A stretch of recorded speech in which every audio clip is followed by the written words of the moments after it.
Segment 5 of the MST is a 91-mile segment, and it runs down from Devils Garden Overlook on the Blue Ridge Parkway all the way down to Beacon Heights. This trip, however, is only around 31 miles. When Queen thru-hiked the MST back in 2015, I was bouncing around while assisting her thru-hike and had missed this little 31-mile section. With everything else going on in the world, I figured this would be the perfect time for some social distancing out on the trail. Spoiler alert, in 31 miles, I never saw another thru-hiker or even an overnight second hiker.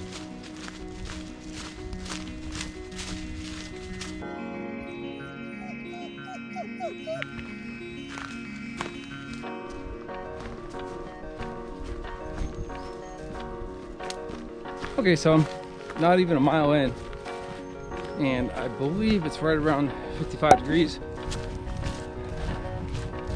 And I'm already sweating. Of course, I am in a long sleeve shirt, but did a couple of switchbacks to get up where I'm at now, above the BRP, and beautiful. My gear setup was a unique one for me on this trip. I had the Gossamer Gear G420 backpack, which is a frameless pack and only weighs around 26 ounces. I also had an 11-ounce Z-Packs pocket tarp and my Hammock Gear 20-degree sleeping quilt. These choices were made based upon the potential mileage I wanted to do, but also heavily upon the weather. No chair, no extra layers, no frills really. I wanted to try out a sub 10-pound backpack, and my final base weight ended up being 8.6 pounds. I must say that I really enjoyed this light weight. Mileage seemed easier, and my body appreciated the light load.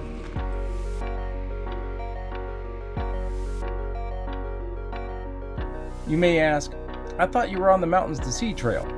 Why are you walking roads? Well, the MST crosses over the Blue Ridge Parkway many times in order to get to all the trails that they've created that mostly parallel the Blue Ridge Parkway. While I definitely appreciate a completely isolated trail, I also really like this type of trail as well. It makes it really easy to get on and off whenever needed, and it also enables the MST to get to many overlooks on the BRP and provide amazing views and unique terrain that you would otherwise miss on regular trails. The backcountry feel with all the views provided a person who is driving the BRP as well.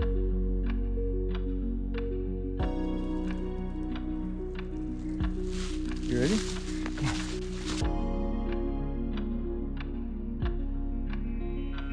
Many of the parks and services on the Blue Ridge Parkway have been closed down due to the coronavirus and social distancing policies. This meant for me that my water sources that were marked on my guidebook weren't actually there. They had considered water fountains and water spigots to be viable water sources. With the park services shut down, so was the water.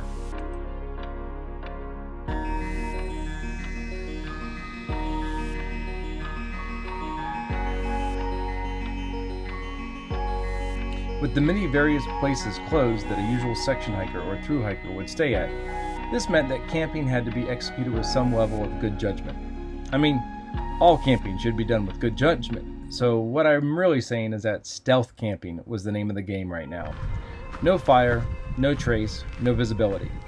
I didn't study the guide all that much before coming out since I knew that Queen had already hiked it and there must be many viable camping locations. But what I didn't take into account is that she was already doing 27 plus miles each day at this point and would cruise through this area without having to worry too much about where to camp. Additionally, I wanted a campsite with a view. Oh, and water. I'd have to fill up with water beforehand since both myself and my camel, which is Bobo, needed water for the night. This was always in the back of my mind as I meandered over the trails, much of it in large, open, and exposed areas.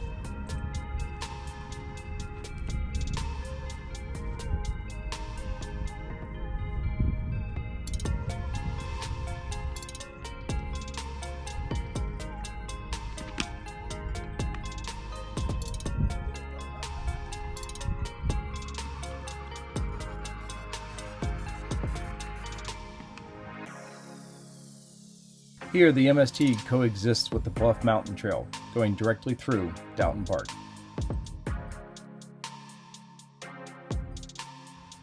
Another very strange feature of this trip was the lack of cars. While traffic is usually less during a business day on the Blue Ridge Parkway, it was unusually empty. On the first day, I think I only saw 3 cars pass. Two of them were rangers. I crossed over the BRP at one point directly in front of a ranger. I waved, he waved, and he kept on driving.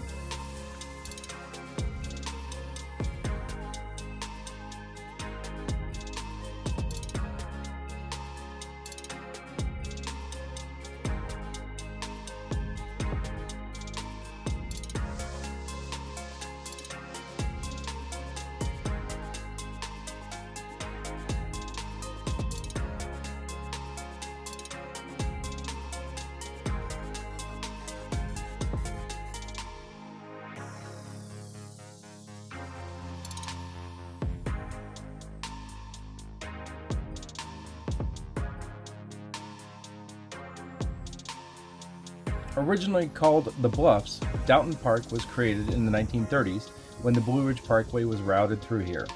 It was renamed to Doughton Park after a local resident who was instrumental in getting the parkway built and was also a U.S. congressman from 1911 to 1954. Its 6,000 acres is, to put it simply, stunning. Many of the open fields were actively used as farmlands before the BRP was created. The rolling hills provide some very unique views. It was windy here, with no trees to stop the breeze that blew through, but I wasn't complaining. In the sun, I welcomed the cool breeze.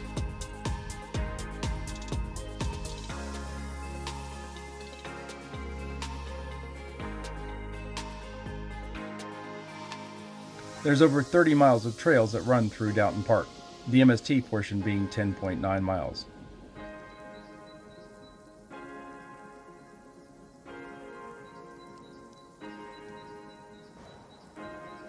While gusty, it was still a beautiful day. One of those days where it's hot in the sun if the wind isn't blowing. But when it did, it almost felt chilly. The rolling hills made me want to stop and soak up each of the views I was constantly presented with. But the wind ensured I didn't stop too long. Hiking was keeping me warm, and I had to keep moving. Little did I know that I was getting a lot more sun than I had thought. By the end of the day, I managed to have a very mild sunburn.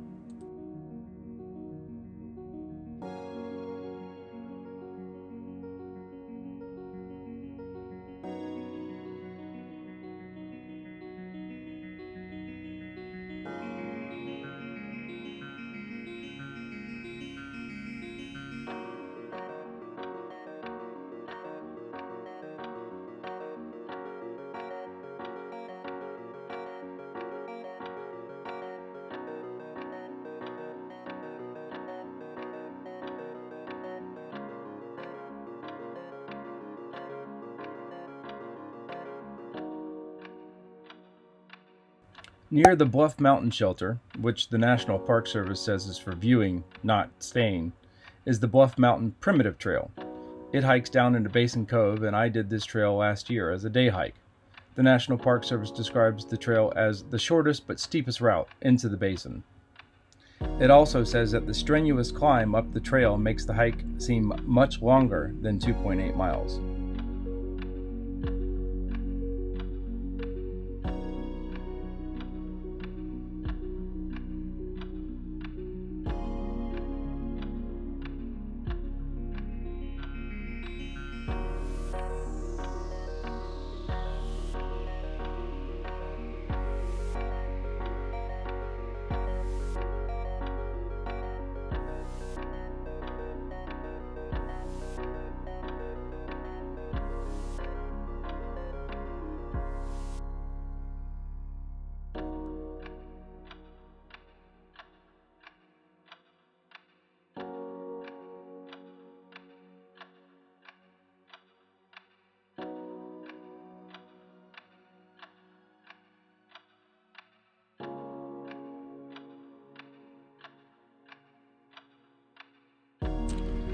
Well, it looks like I passed the water source about 0.6 miles ago, so I am hiking back because the next water source isn't for another 5 miles, and we've been without water for the last 5 miles as it is. The last 3 water sources were, I guess, like restrooms or park services, and they're all turned off and closed, so I haven't been able to get water.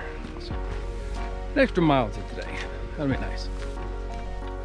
After hiking back and not finding water, I rechecked the map and realized I had read it wrong. The water source was actually in front of me and I had yet to pass it. Fabulous.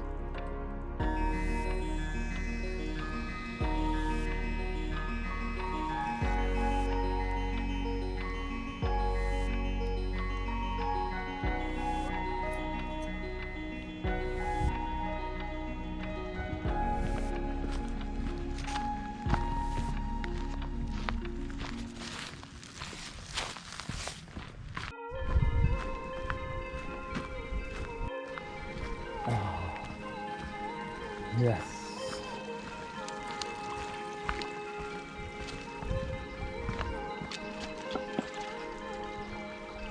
Water sources are one of those things you can totally take for granted until they're not there.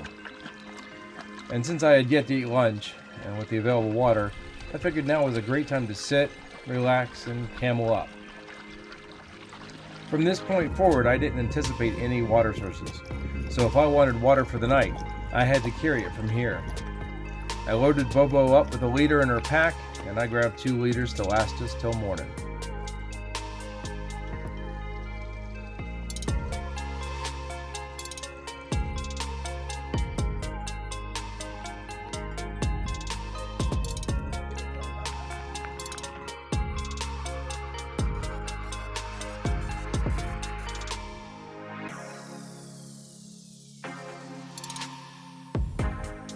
With dinner out of the way, but sunset not too far behind, it was all about finding a perfect camping spot to set up for the night. Not having hiked this area meant that it would require a little patience and luck.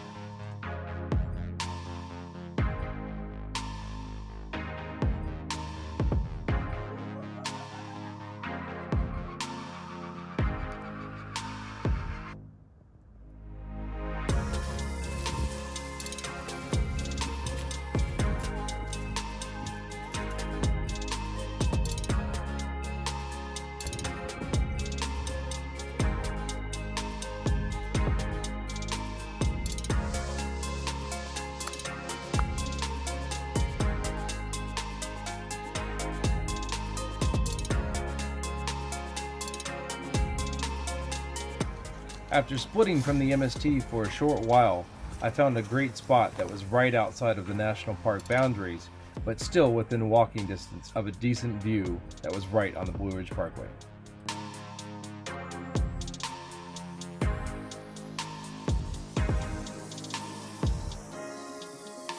Now, when I say a great spot, I really mean the closest thing to flat ground available. It was, in many ways, as level as, say, the Leaning Tower of Pisa, but at least it smelt a lot better. In fact, I didn't even inflate my sleeping pad because I knew I would slide right off of it. After certain experiences, I usually ensure that Bobo carries a closed-cell foam sleeping pad. I borrowed this from her to give me some kind of padding for my hips. I knew it wouldn't be a comfortable night, but I figured that it would be worth the discomfort.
The sunset and sunrise was absolutely amazing. That being said, I hope to never pick a campsite that unlevel again. I hopped back on the MST, which for this little area was right on the Blue Ridge Parkway, and walked sideways while admiring the sunrise. I'm glad there were no cars driving on the parkway, Otherwise, I would have possibly walked right into one since I was so mesmerized.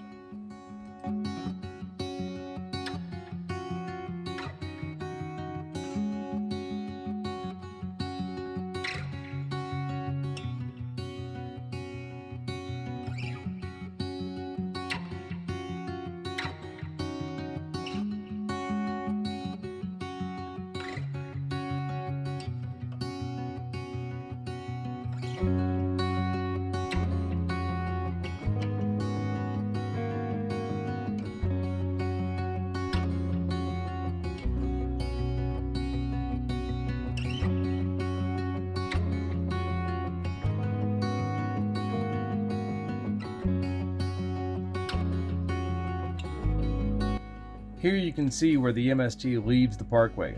What you don't see is that I almost immediately lost trail. I followed what I thought was the trail back to the parkway. It led to a forest gate, and I assumed, incorrectly, that the trail simply wasn't marked very well here. In hindsight, I think I simply missed a turn, but I knew that eventually the trail would come back to the parkway, and I decided to follow the road until it did. With no traffic, it made for easy passage.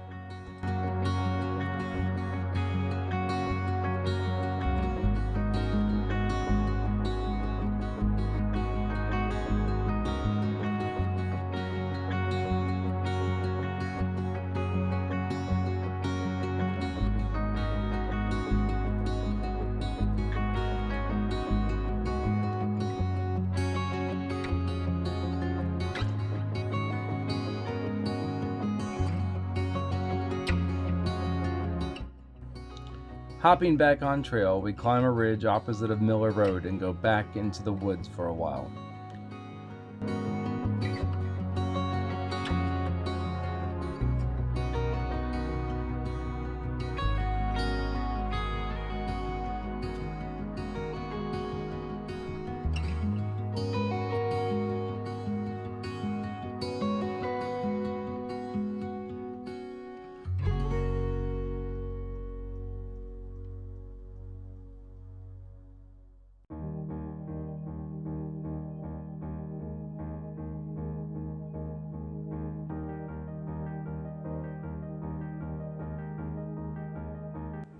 Eventually, we come back out of the woods and over and down Miller Gap Road.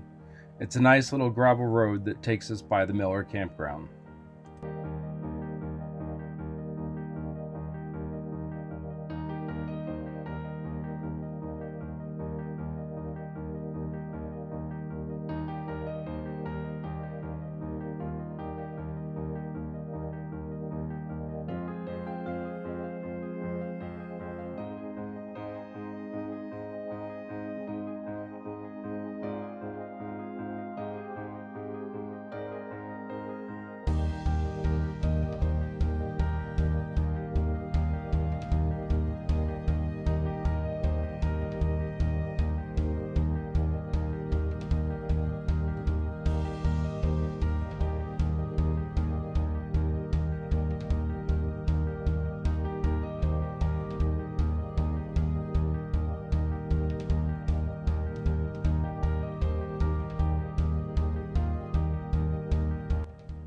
Miller's Campground is usually a nice little haven for MST hikers, but due to the coronavirus, it's currently closed.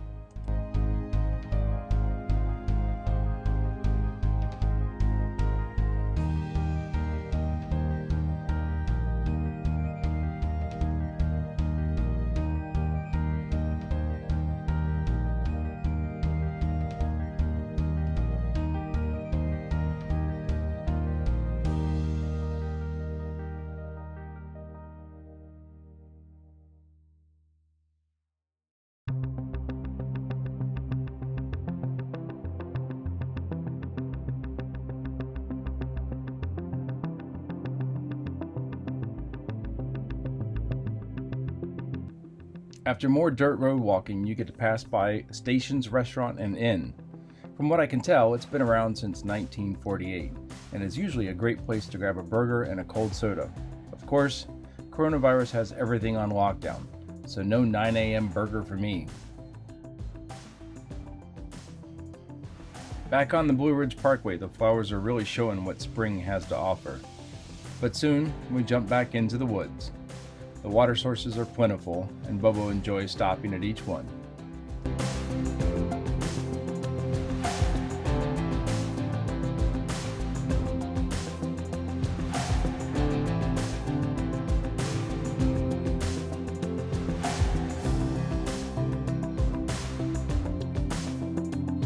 You can almost guarantee that anytime you see the trees from this angle, it means that I'm taking a break of some kind.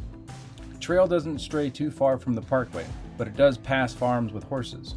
Bobo hasn't really encountered horses before, so she's very interested in them.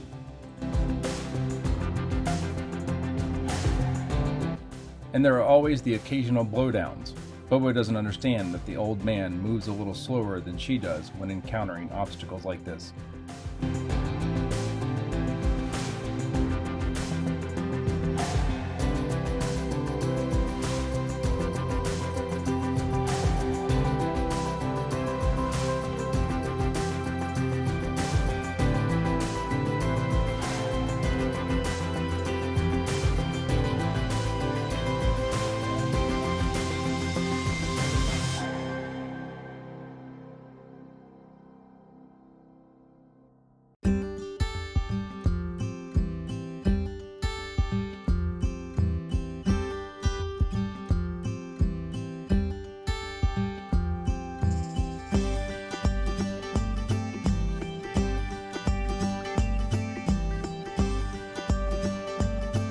When hiking the MST, it's easy to get distracted and follow a path that's not the trail you should be on.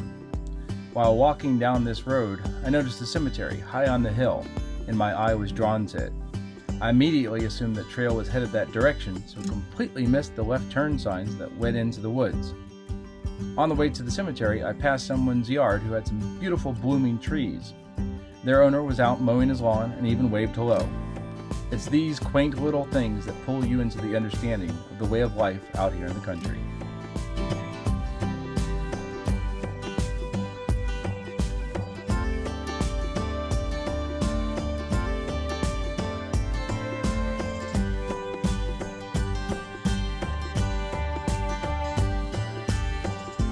With no shortage of water sources and my stomach rumbling just a bit because Bobo ate half of my breakfast, I decided it was time to stop for tea and lunch.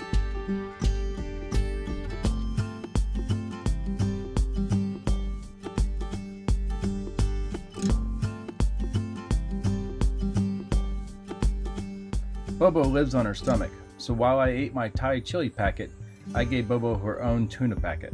This would occupy her for a little while and provide me with a little less dog noses stuck into my lunch while I ate.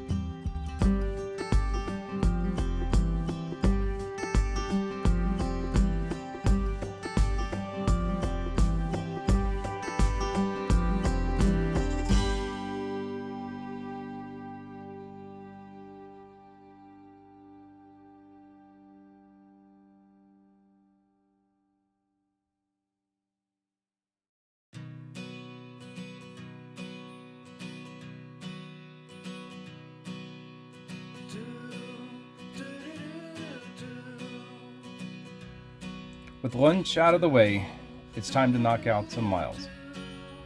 Many little wooden bridges, private driveways that turn back into the woods, pine tree fields, little waterfalls to soak the feetsies, parkway walking, dirt road walking,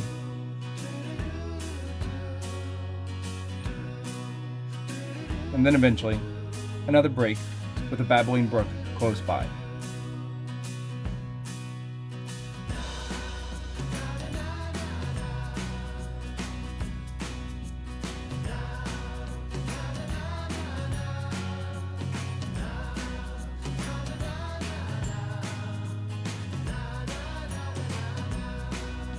These small breaks are rejuvenating, and after them, we're ready to keep on hiking.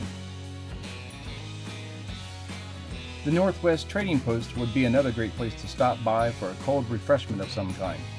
Unfortunately, the vendor that operates it had to close last year and it hasn't been open since.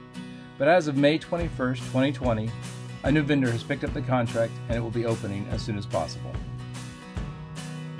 Knowing that I'm less than 4 miles away from my destination, which is where the car is parked, I start to pick up some speed.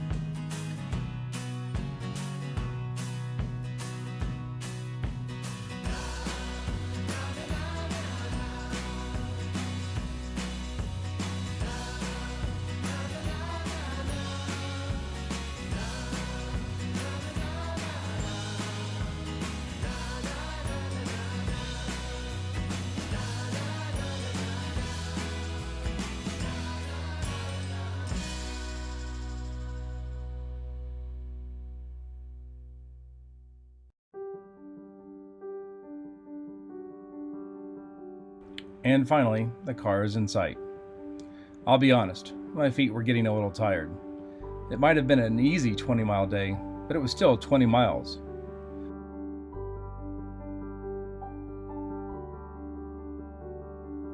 Of course, at this point, I realized that the amazing trip I had just had for the last 2 days was finally coming to an end. A bittersweet moment.